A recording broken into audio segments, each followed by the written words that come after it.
Dah. Assalamualaikum warahmatullahi wabarakatuh. Kami dari kelompok Sinta 1 yang beranggotakan saya Nurita Indriana, saya Aliopi, saya Judi Alkali Sembiring, saya Eko Lustio, saya Wahyu Sudananda, saya Elisa Puspitasari. Komponen-komponen CPU adalah casing.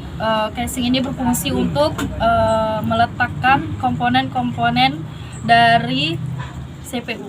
Oke, yaitu komponen dari CPU tadi adalah salah satunya motherboard. Jadi di motherboard ini ada banyak komponen-komponen seperti yaitu satu prosesor, yang kedua itu adalah soket prosesor, yang ketiga chipset ada di sini, yang keempat itu soket power supply. Soket power supply terletak di sini. Tiga. Nah, yang kelima itu adalah soket dari power supply. Itu ada di sini. Nah, yang ke-6 itu ada soket hard disk. Soket hard disk terletak di sini. Ini soket hard disk. Yang ke-7 ada soket keyboard. Soket keyboard dan mouse itu terletak di sini. Ini ada soket keyboard dan mouse ya. Yang ke-8 itu ada USB port. USB port itu terletak di bagian sini. tengah kesikitan. Yang ke-9 adalah untuk printer port. Printer port itu di sini juga bisa Kita bagi-bagi. sama. Jadi yang ke-10 ada slot AGP. Slot AGP itu ini slot AGP.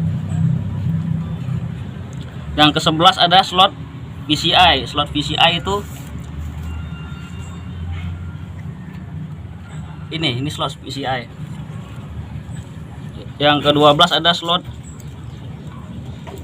ISA. Ini sama seperti slot RAM. Ini slot ISA. Jadi yang ke-13 ada namanya BIOS. BIOS itu ini. Nah, yang ke-14 ada chipset 2. Chipset 2 itu ini di sini. Dan itu saja dari komponen-komponen motherboard. Selanjutnya akan kita bahas di komponen yang selanjutnya. Ya, komponen selanjutnya yaitu adalah power supply. Power supply ini yaitu perangkat keras yang berfungsi untuk menyuplai tegangan langsung ke komponen dalam casing yang membutuhkan tegangan, misalnya motherboard, hard disk, kipas, dan lain-lain.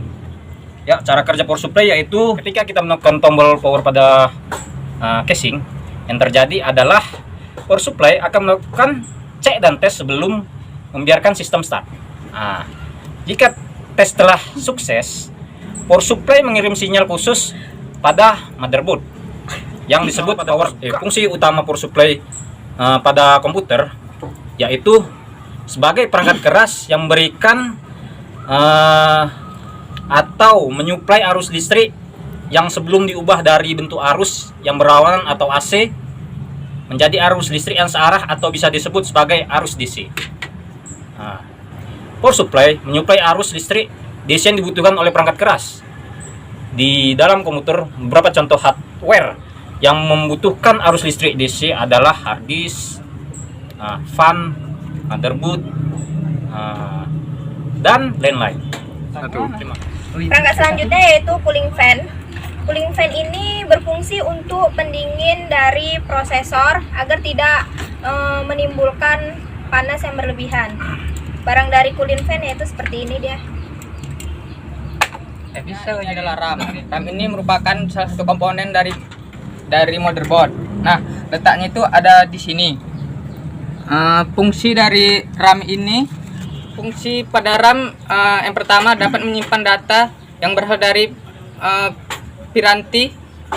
Fungsi dari RAM yang pertama dapat menyimpan data yang berasal dari piranti masuk sampai data dikirim ke ALU atau arithmetic logic unit untuk diproses. Yang selanjutnya dapat digunakan untuk menyimpan data hasil pemrosesan ALU sebelum dikirim ke piranti keluaran. Selanjutnya dapat menampung program atau instruksi yang berasal dari piranti masuk atau dari piranti pengingat sekunder. Fungsi selanjutnya dapat mempercepat proses pengolahan data. Ini adalah CD dan atau DVD-ROM pada komputer. Ini berfungsi sebagai untuk membaca data dari CD ataupun DVD, dan juga berfungsi sebagai memburning data ke dalam CD ataupun DVD. Mungkin itu saja review komponen CPU dari kami. Lebih dan kurangnya mohon maaf dan terima kasih. Assalamualaikum warahmatullahi wabarakatuh.